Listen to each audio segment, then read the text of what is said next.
أريد إلا الإصلاح ما استطعت وما توفيقي إلا بالله عليه توكلت وإليه أنيب. Assalamualaikum warahmatullahi wabarakatuh. Alhamdulillahirabbil alamin wa bihi nasta'inu ala umuri dunya waddin. Wassalatu wassalamu ala asrofil anbiya'i wal mursalin habibana wa maulana Muhammadin wa ala alihi wa ashabihi ajma'in, amma ba'd. Alhamdulillahirabbil alamin. Alhamdulillah wa syukurillah wa bini'matillah. Bapak Ibu yang dirahmati Allah Subhanahu wa taala, tentu yang utama adalah puji syukur kita haturkan kehadirat Allah Subhanahu wa taala atas semua peparing nikmat karunia yang Allah anugerahkan kepada kita semua. Di antara nikmat yang begitu banyak yang tidak mungkin bisa kita menghitungnya. Di dalam Al-Quran sendiri Allah sudah mengatakan, Allah sudah memfirmankan bahwa wa in ta'uddu ni'matallahi la tuhsuha.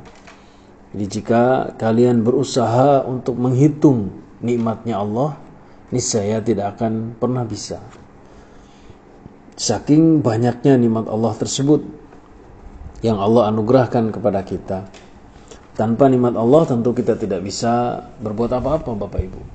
Sesuai juga dengan zikir kita bersama, la haula wala quwwata illa billah. Tentu di antara nikmat yang begitu banyak ada raja nikmat. Karena segala sesuatu itu ada rajanya. Semut ada raja semut, dan lain sebagainya, itu semua ada rajanya. Bahkan ban juga ada rajanya, raja ban. Kemudian di samping nikmat yang begitu banyak itu, ada nikmat yang paling besar, yaitu nikmat iman, nikmat Islam.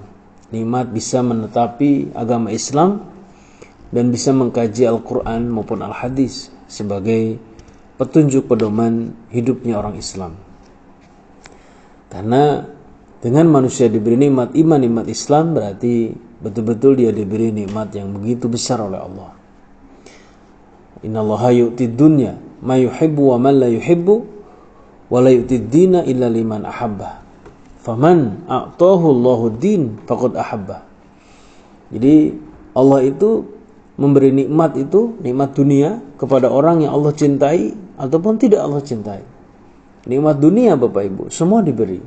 Orang yang suka sholat, orang yang gak pernah sholat, untuk urusan dunia oleh Allah diobral. Ya, kenapa Allah mengobral dunia? Karena bagi Allah dunia ini gak ada artinya.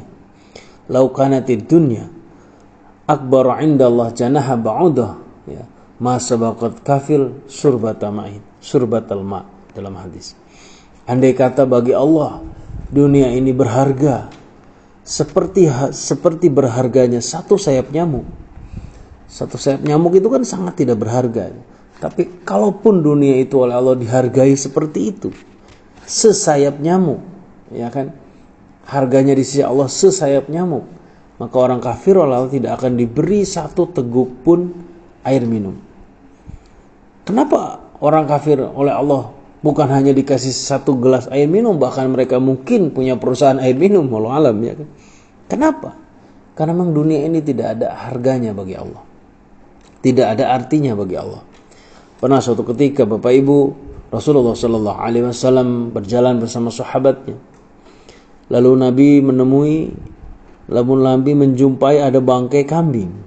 Terus Nabi mengatakan, wahai para sahabat, tahukah kalian apa ini? Para sahabat menjawab, itu bangkai kambing. Nabi mengatakan, wa inna dunya ahwanu min hadha. Sesungguhnya dunia lebih hina daripada ini. Jadi nikmat dunia ini, nikmat yang keduniaan ini bagi Allah itu tidak ada harganya. Makanya orang iman ataupun orang yang kufur, nikmat dunia diberi. Ya. Bahkan orang yang nggak sholat pun kadang-kadang lebih kaya daripada orang yang sholat. Misal, ya kan. Orang yang nggak pernah baca Quran, di situ mobilnya lebih banyak daripada orang yang suka baca Quran. Orang yang suka baca Quran yang sholat itu begini-begini aja misalkan. Karena Allah memberi nikmat dunia kepada orang yang Allah cintai, maksudnya orang iman, ataupun orang yang tidak Allah cintai, maksudnya orang kufur. Tapi Bapak Ibu, lanjutan dalil, wala yutid din illa liman ahabbah. Faman atahu Allahu din faqad ahabbah. Tapi Allah tidak memberikan nikmat agama, tidak memberikan nikmat hidayah, bisa menetapi agama Islam berdasarkan Quran hadis, kecuali kepada orang-orang yang Allah cintai saja. Hanya orang iman saja.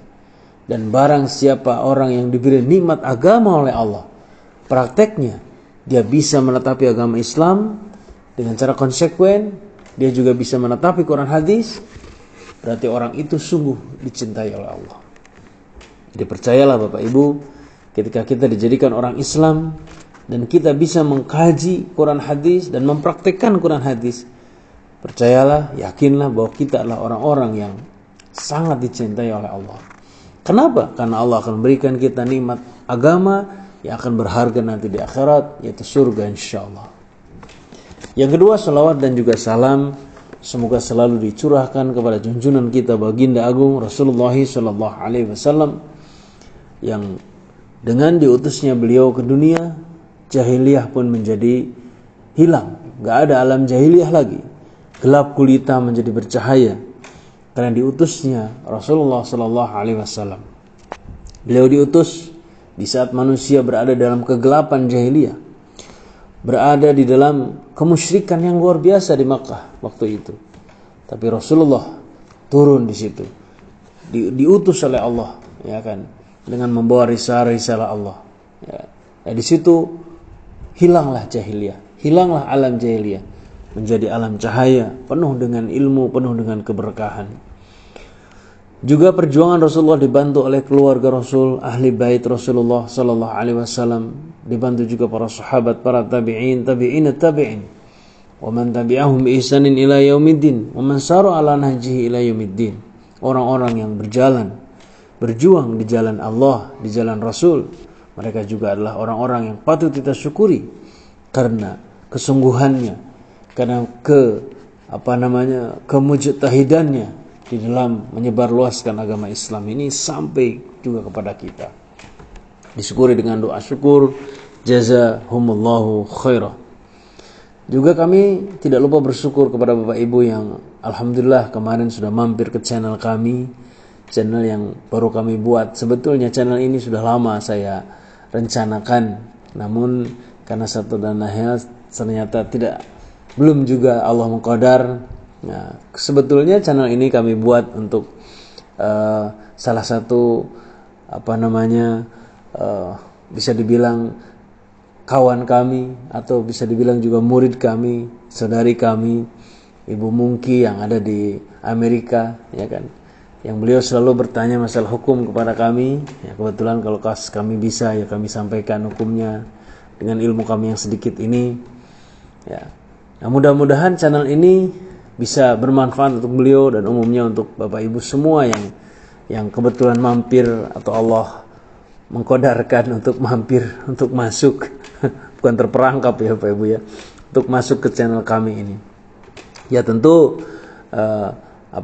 menjadi tambahan motivasi bagi kami, walaupun jelas kami niatnya karena Allah, ketika Bapak Ibu banyak mendapatkan manfaat dari ilmu-ilmu yang coba kami sampaikan di channel ini Bapak Ibu, channel teman ibadah. Ya, mudah-mudahan ibadah kita kalau ada teman di situ, ya kan, teman yang akan membimbing kita, teman yang akan menunjukkan, ya, dan mudah-mudahan teman yang juga mengingatkan. Itulah channel kami buat. Karena dalam hadis Nabi mengatakan, ar-rajulu ala dini khalilihi falyanzur ahadukum man yukhallil. Ya, jadi seseorang itu tergantung dari temannya. Ya, maka lihatlah siapa temannya. Mudah-mudahan channel ini bisa menjadi teman Bapak Ibu tentu di dalam masalah agama. Ya, di saat banyak sekali channel-channel mungkin YouTube ataupun yang lain-lainnya yang menyampaikan masalah ilmu agama, ya tentu juga menjadi pilihan.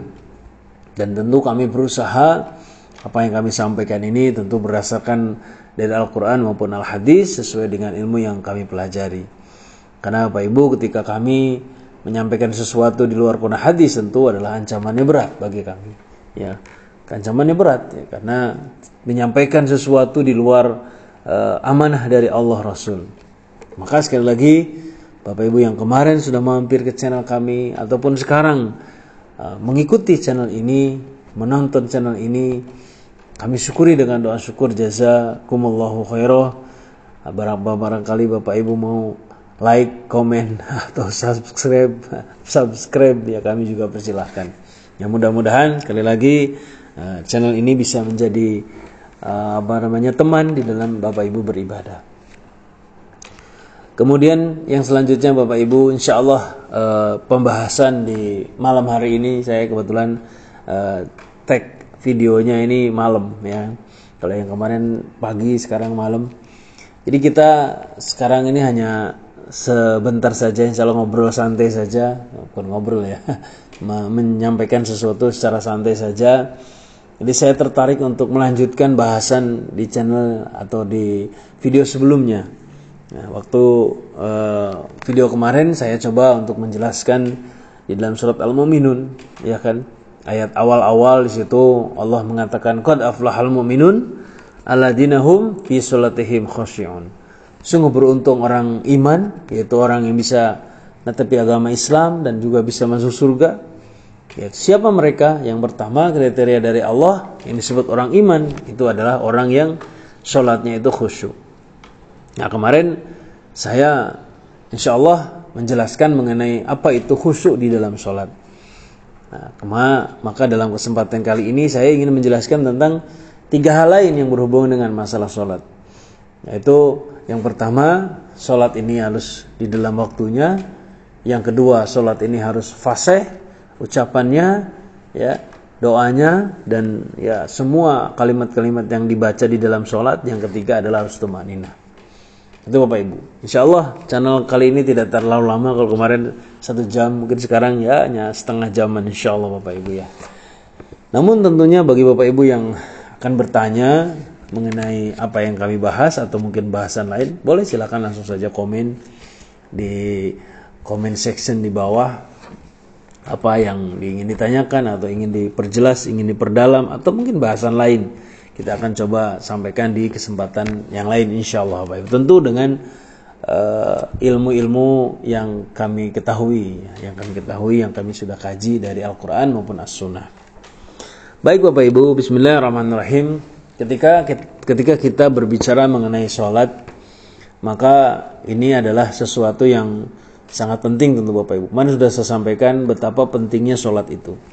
Ya, namun ada beberapa yang terlewat ya. Jadi masalah sholat itu Bapak Ibu, kalau kita lihat di Al-Quran maupun Al-Hadis, sholat ini adalah sesuatu atau suatu perintah Allah yang langsung Allah perintahkan kepada Nabi Muhammad Rasulullah SAW, dan hanya ini. Ya, jadi Allah memberikan perintah kepada Rasulullah. Ya, beliau sebagai messenger, ya, sebagai penterjemah, sebagai pembawa pesan dari Allah. Ya, ini perintah Allah yang disampaikan kepada Nabi Muhammad itu sangat banyak sekali. Perintah sholat, zakat, haji dan lain sebagainya, banyak sekali perintah. Ta'zim pada orang tua, perintah menjauhi pelanggaran, menjauhi dosa. Itu sangat banyak sekali Bapak Ibu. Perintah untuk menjauhi yang haram-haram, yang riba, transaksi yang riba. Itu banyak sekali. Namun perlu kita ambil garis bawah ya. Perlu kita kita pertegas. Kita kasih garis bawah bahwa hanya sholatlah yang Allah perintahkan langsung kepada Nabi Muhammad Rasulullah SAW, tidak melewati malaikat Jibril. Ya. Kalau perintah yang lain tentu melewati malaikat Jibril, karena Al-Quran turun ke malaikat Jibril itu kan langsung 30 juz, ya, langsung oleh malaikat Jibril. Nah, oleh malaikat Jibril diturunkan kepada Nabi Muhammad itu dicicil selama 23 tahun, 22 tahun, 23 tahun, 23 tahun insya Allah lebih tepatnya. Dicicil kepada Nabi Muhammad itu sesuai dengan kondisi dan situasi yang dialami oleh Nabi Muhammad. Itu turun ayatnya. Pada aslinya Qur'annya sudah dari Allah kepada malaikat Jibril sudah langsung. Dan di situ isinya perintah, larangan segala macam. Tapi hanya satu perintah yang Allah sendiri langsung memanggil Nabi Muhammad langsung kepada Allah, yaitu sholat. Kapan itu perintah itu dilakukan? Ya ketika Isra Mi'raj itu. Ketika 10 tahun kenabian Rasulullah SAW. Ketika Nabi Muhammad menjadi Rasul kurang lebih 10 tahun, Nah, itu ada yang disebut dengan kejadian Isra Mi'raj. Nabi Muhammad diisrokan di jalan malam dari Mekah ke Baitul Maqdis, Palestina. Mudah-mudahan Allah melindungi Palestina, melindungi Masjidil Aqsa. Ya, kemudian dari situ Nabi Muhammad sempat sholat di situ, ngimami para jamaah di situ di Palestina, di Masjid Aqsa. Kemudian setelah Isra, ya, dengan menggunakan buraq waktu itu kan, kendaraan dari Allah, ya kan, buraq.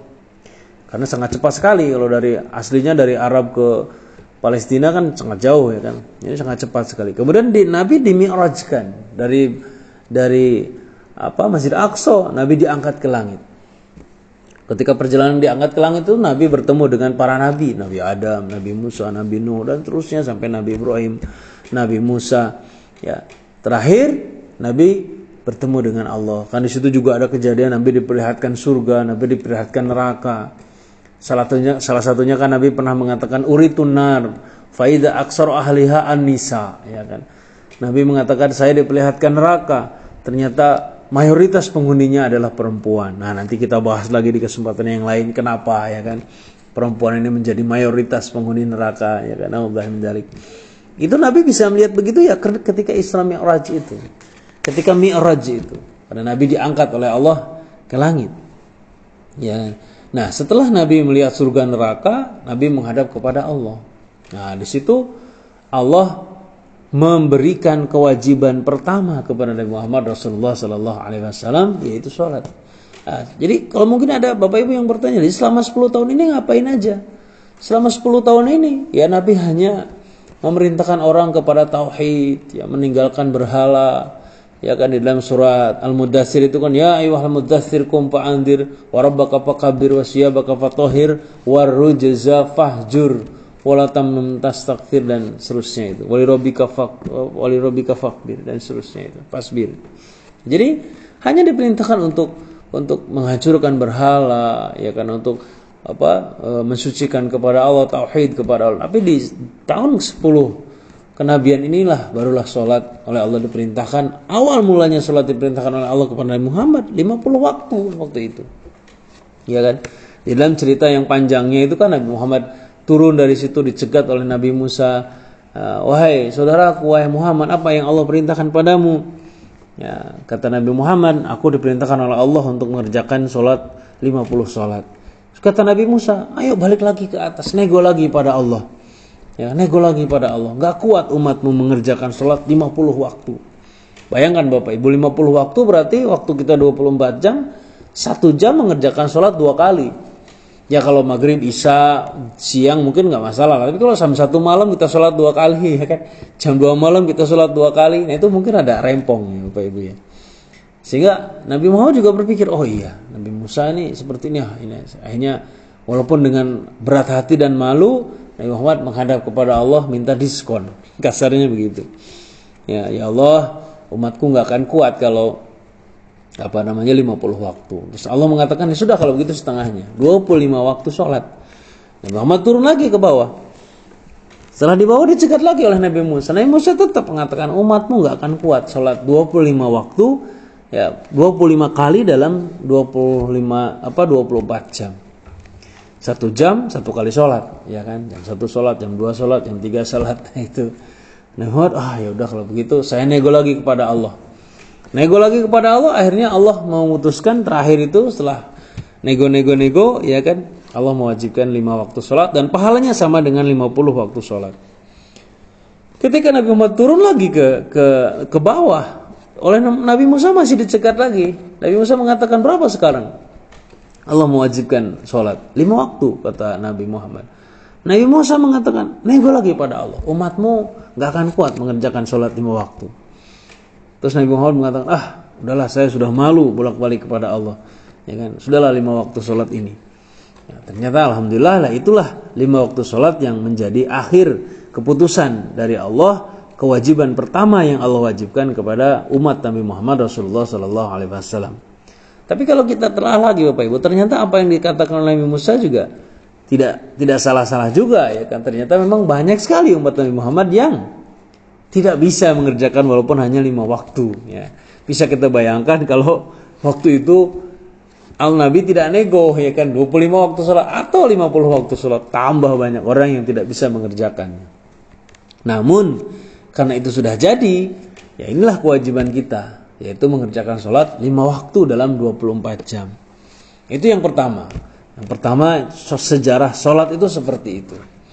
Nah, kemudian yang kedua, yang saya sampaikan tadi, masalah sholat itu, Bapak Ibu, setelah kita tahu kewajiban sholat ini yang utama, amal yang pertama kali dihisab oleh Allah, ya, bahkan yang diperiksa nanti di hari kiamat adalah masalah sholat kita.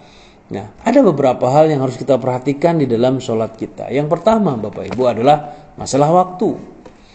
Saya sudah menjelaskan sepintas di channel di video sebelumnya bahwa sholat ini harus tepat waktu. Maksudnya harus di dalam waktunya. Sholat duhur harus dikerjakan waktu duhur. Allah sudah memberi batas awal, duhur, dan batas akhir. Tidak boleh kita sholat duhur sebelum waktunya, ya kan? Ini namanya bukan sholat duhur, ya kan? Dan disebut sholat duhur itu ketika masuk waktu duhur, ya kan? Ketika sudah masuk waktu duhur, barulah kita boleh sholat duhur. Itu batas awal. Dan ada batas akhir. Batas akhir duhur adalah ya beberapa saat menjelang adzan asar.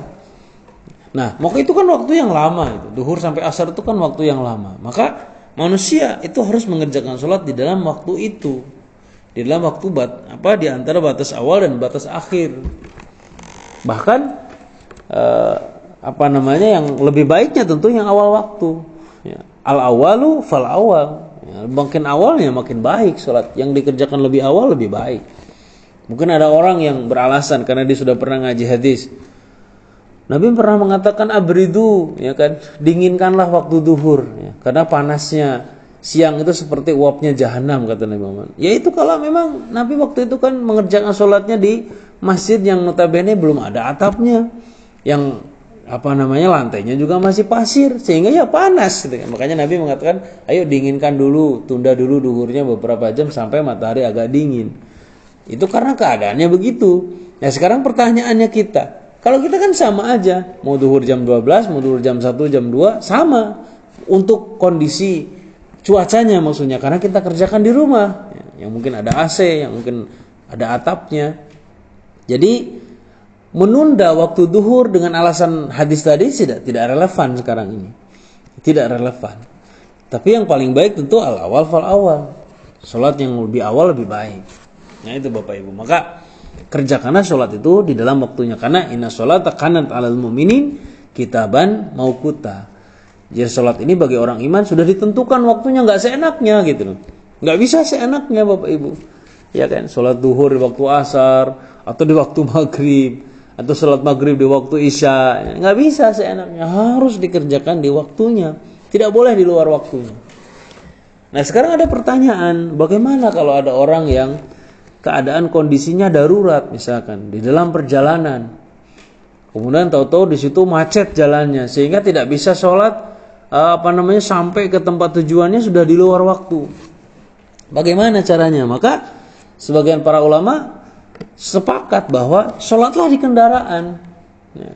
Sholat di kendaraan bagaimana caranya? Ya sepol kemampuan, gitu kan.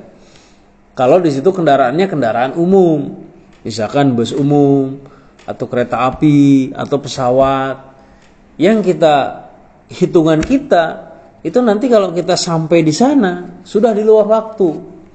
Misalkan contoh kita naik kereta ya dari Bandung ke Jakarta misalkan, tapi tidak pakai bus. Kalau bus kan 40 menit sampai. Ini mungkin pakai kereta biasa.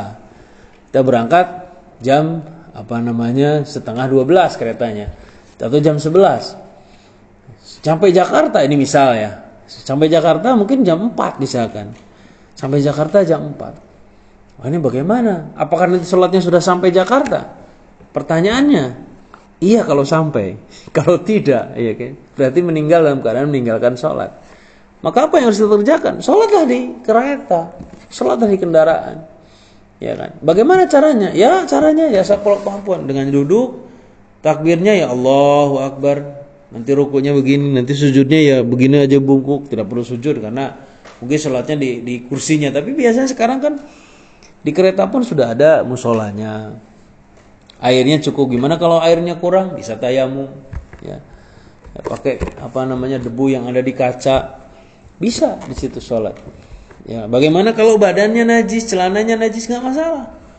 Ya, darurat. Harusnya kan tidak boleh sholat menggunakan pakaian yang najis. Tapi menjaga waktu sholat itu jauh lebih penting daripada ya menjaga kesucian sholat. Ini mohon bisa dipahami. Kenapa? Karena keadaannya darurat. Sama seperti orang yang sakit terbaring di rumah sakit, sudah tidak bisa apa-apa, ya kan? Tapi dia masih sadar, dia kencing di situ, mohon maaf, dia sudah buang kotoran di situ, bajunya najis, segala macam najis, ya dia tetap harus sholat, walaupun keadaannya dia najis. Jangan sampai saya nggak bisa sholat, saya najis semua bajunya di sini, saya nggak sholat. Terus meninggal, ya berarti meninggal dalam keadaan meninggalkan sholat. Karena manusia itu, terutama laki-laki, pilihannya dua, sholat atau disolati, itu aja, that's it, nggak ada yang lain, gitu kan. Kalau nggak sholat ya berarti disolati. Kalau tidak sholat di belakang imam berarti sholat di depan imam, jenazah, ya kan. Nah, jadi menjaga sholat ini penting. Kecuali kalau kendaraan pribadi, Bapak Ibu, kendaraan pribadi, wah ini saya nyampe rumah kayaknya udah di luar waktu sholat, ya udah banting kiri, cari masjid, sholatlah di masjid manapun. Ya. Masjid itu nggak boleh ada mereknya, ya. Ini masjid merek NU, merek Muhammadiyah, mohon maaf, LDI, enggak, semua masjid sama. Mana masajidalillah dalam surat Jin itu, semua masjid milik Allah, semua masjid milik orang iman. Bahkan wa innallaha ja'ala al-ardha masjidan, ya. Jadi bumi ini bagi Allah. Allah menjadikan bumi bagi umat Nabi Muhammad adalah tempat sholat. Dimanapun sholat boleh, walaupun tidak di masjid. Yang penting tidak di tempat-tempat larangan. Nanti ada tempat larangan, ya. Jadi jagalah waktu sholat, jangan sampai beralasan lagi di kendaraan, ya kan, atau bajunya najis, ya itu bukan alasan. Saya seperti kemarin sampaikan, orang perang pun zaman Nabi juga sholat, ya kan, jangan sampai sekarang lagi rapat sampai nggak sholat, izin lah. Mungkin dipanggil Pak Presiden Prabowo gitu sebagai pejabat, insya Allah kalau izin sholat diizinkan, insya Allah. Ya, ini rapatnya masih lama, keburu habis nih waktu duhurnya, misalkan mulai rapatnya jam 1 tapi jam 2 kok Pak Presiden belum selesai misalkan, ya kan. 2:30, aduh keburu asar, izin, insya Allah boleh izin ke Pak Presiden izin mau sholat dulu, insya Allah diizinkan, ya. Apalagi Presiden sekarang kan begitu beliau lagi pidato ada azan juga berhenti pidatonya, kan berarti beliau sangat menghormati, ya kan, orang-orang Islam. Memang kewajiban kita, ya. Jadi maksud saya adalah apalagi gitu loh, kita tidak sedang meeting dengan presiden, ya. Apalagi kita sedang tidak ada urusan negara gitu kan, yang semuanya mungkin bisa kita tinggalkan untuk sholat, gitu. Jadi kok masih nggak bisa sholat, ini kan aneh gitu kan. Waktunya lama, ini kewajiban dari Allah, kok masih ditunda-tunda waktunya. Di kendaraan sholat bisa sholat. Terus ngadepnya bagaimana? Ya saya ngadep-ngadepnya di situ. Kalau kereta api misalkan kita sedang ke Jawa Timur, kalau kita tidak bisa sholat di musola, ngadepnya ke timur berarti nggak masalah. Ya. Fa inama tawalu fasama wajhullah dalam surah Al-Baqarah. Kemanapun kalian menghadap di situ ada Allah. Karena memang darurat gitu. Sekali lagi ini kondisi darurat. Darurat itu tubihul muhkarat, ya kan. Tubihul mahdurat. Jadi darurat itu membolehkan yang dilarang. Ya, jadi termasuk aslinya nggak boleh sholat pakai baju najis, tapi karena darurat perjalanan, darurat karena sakit, boleh. Ya, darurat tadi. Tapi kalau keadaan lagi di rumah, lagi santai, tidak darurat, sholat pakai baju najis, ya tidak boleh. Sholat menghadap timur, menghadap timur, ya tidak boleh. Sholat menghadap selatan, ya tidak boleh, karena keadaannya sedang tidak darurat. Tapi kalau darurat, tidak apa-apa. Maka jangan sampai ada alasan lagi. Ada alasan lagi di perjalanan terus tidak sholat, ya kan.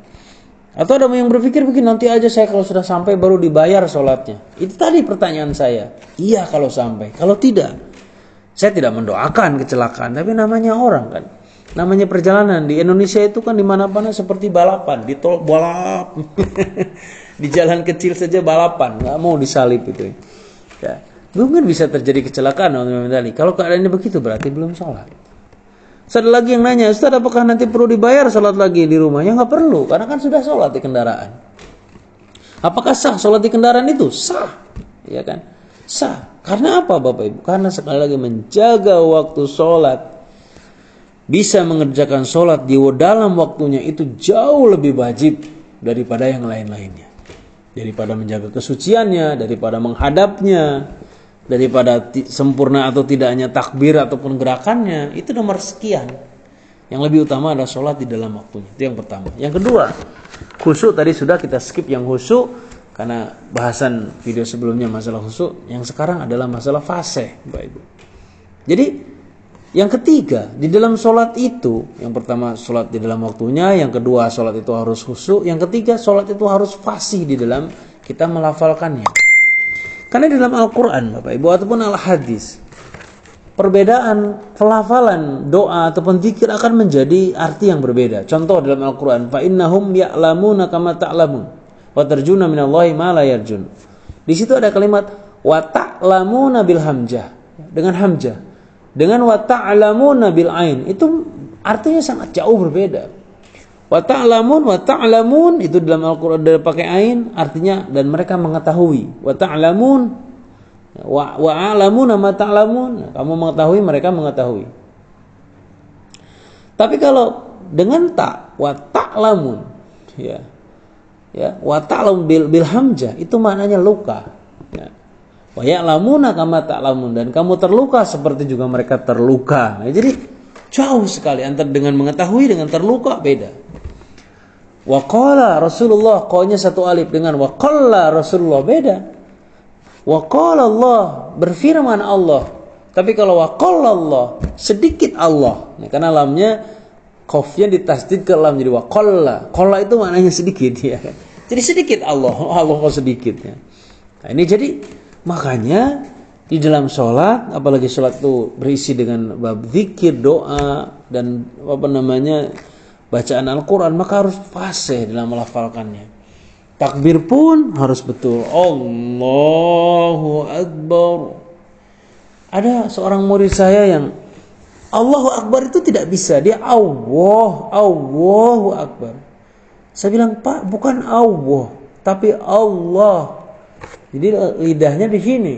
Allahu Akbar. Allah itu kalimat yang dasar sekali.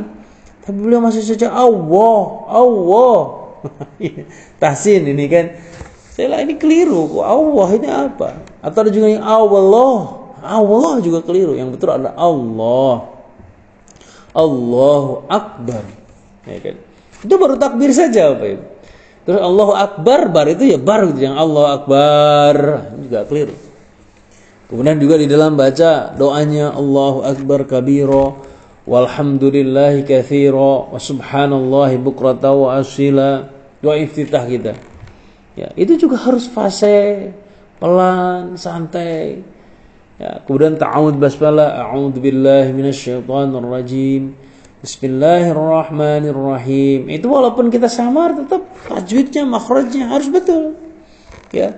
Kemudian dalam membaca Al-Fatihahnya ya.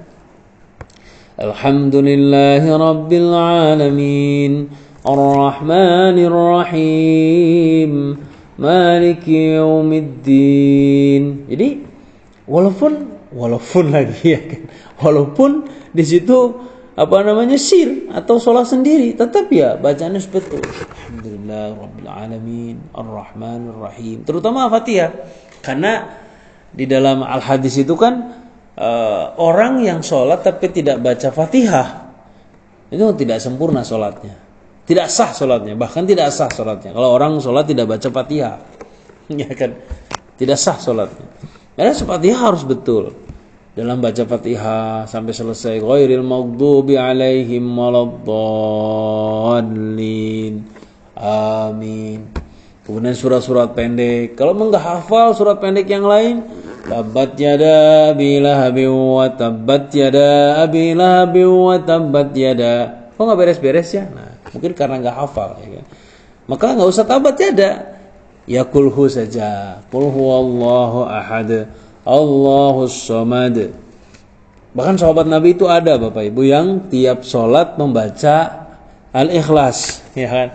Zuhur rakaat awal Al-Ikhlas, rakaat pertama Al-Ikhlas, rakaat kedua Al-Ikhlas. Nanti asar rakaat pertama Al-Ikhlas, rakaat kedua Al-Ikhlas. Terus dilaporkan kepada Nabi. Terus Nabi bertanya, "Kenapa wahai Rajul, kamu selalu membaca Al-Ikhlas dalam sholatmu. Rajul ini menjawab, karena saya cinta Al-Ikhlas.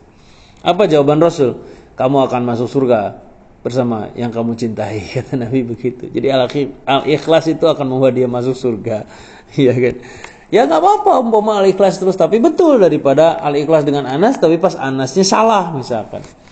Ya tentu lebih baik lagi kalau ya tidak hanya Al-Ikhlas, ada juga yang lain-lain. Jadi bacalah, yang penting itulah bacalah dengan fase yang tartil. Fase tartil, jelas, pelan. Doa ruku juga sama, ketika ruku subhana rabbiyal azim, subhana rabbiyal azim. Ada yang azim, tapi kalau kami menjelaskan pada murid-murid kami azim saja. Karena sadaqallahul azim, bukan sadaqallahul azim. Jadi azim. Subhana rabbiyal azim, subhana maha suci siapa Rabbi Tuhanku al-azim yang maha besar. Memang a'zam lebih besar, tapi azim aja. Yang di Bukhari, Nasa'i juga kalimatnya al-azim, subhana rabbiyal azim, ya kan. Kemudian bangun dari ruku, sami Allahu liman hamidah, Rabbana walakal hamd. Jelas, pelan, tartil, fasih. Sujud juga sama, subhana rabbiyal a'la, subhana rabbiyal a'la, subhana rabbiyal a'la 3 kali. Ya. Bangun dari duduk di antara 2 sujud juga sama, fasih, tartil, santai, pelan. Nanti terakhir at-tahiyat juga sama, tahiyatulillahi wassalawatu wattayyibat, atau bisa juga tahiyatul mubarakatus salawatut thayyibatu lillah, assalamu alayka ayuhan nabiyyu, dan seterusnya. Itu dibaca dengan fasih, tartil, pelan. Itu suatu keharusan di dalam sholat. Jangan sholatnya cepat-cepat, ya kan.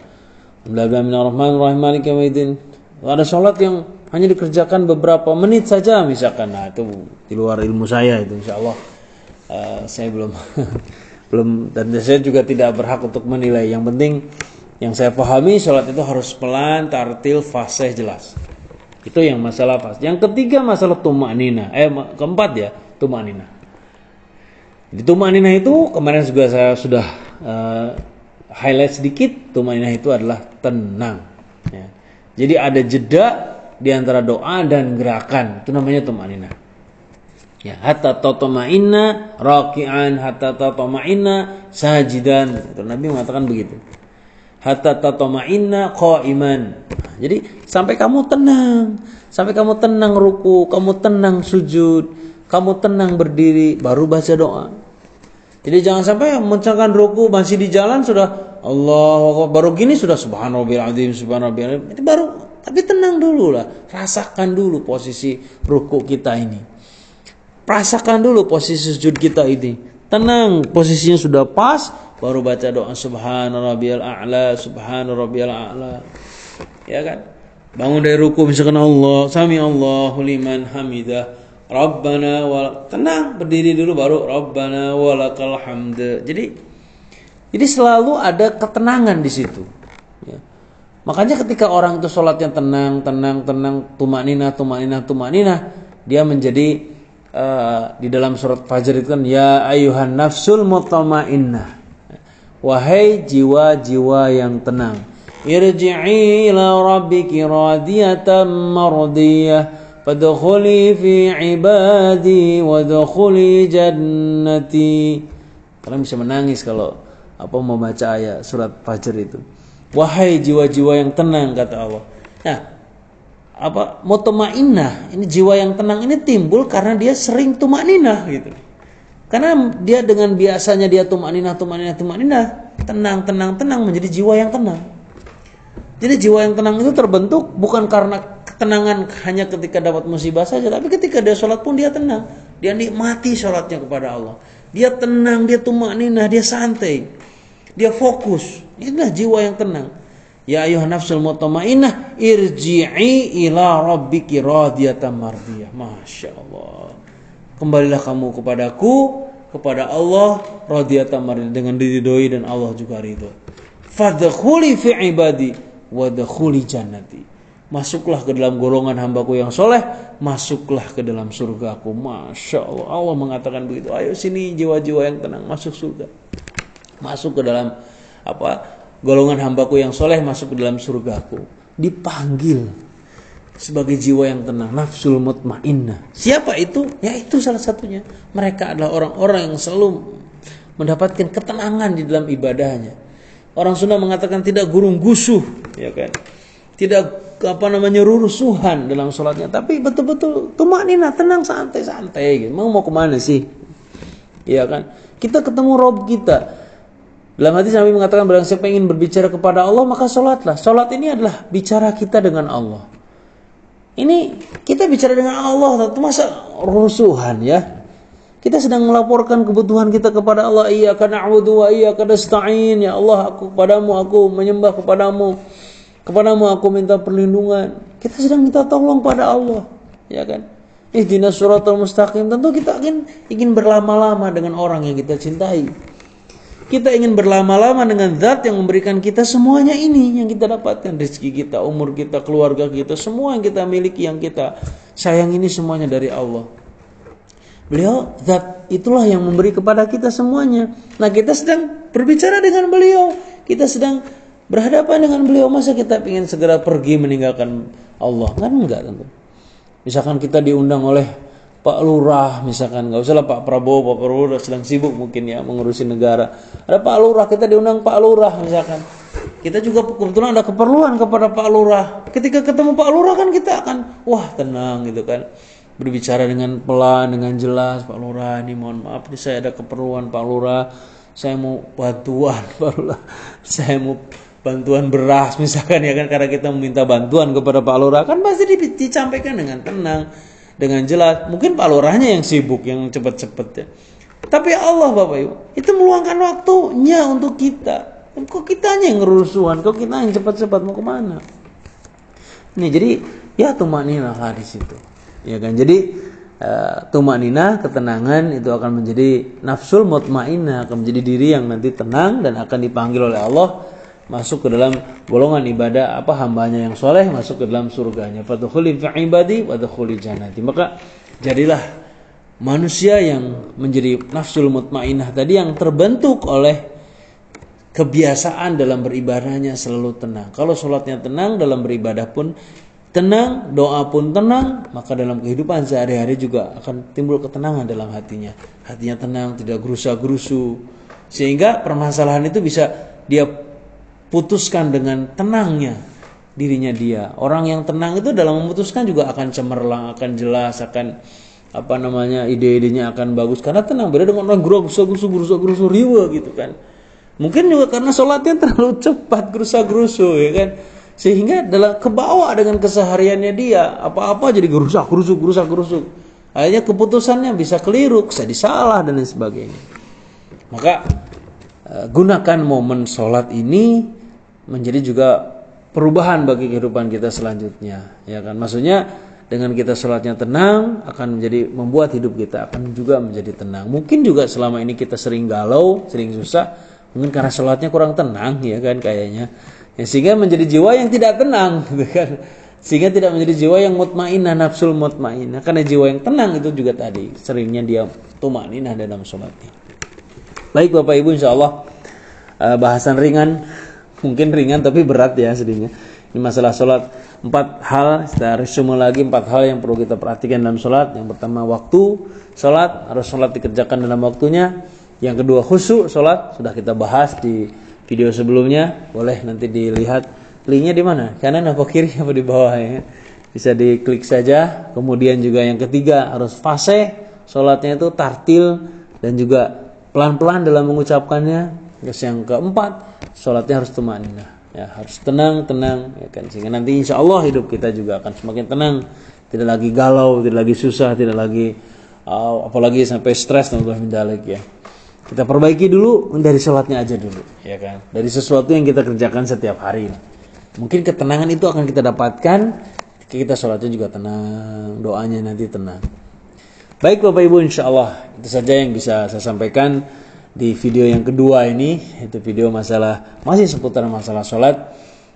Seperti yang saya sampaikan tadi, mudah-mudahan apa yang saya sampaikan ini ada manfaatnya khususnya bagi saya, umumnya bagi semua Bapak Ibu yang melihat, menonton, yang diqadar oleh Allah mampir di channel ini. Jangan ragu-ragu untuk memberikan saran, kritik ataupun masukan kepada kami, atau mungkin mau memberikan bukan ide ya, apa yang ingin disampaikan, apa tema yang ingin disampaikan, silakan ditulis saja di komen. Kita akan satu-satu bahas mungkin insyaallah ke depan, tentu dengan ilmu-ilmu yang sudah pernah saya kaji.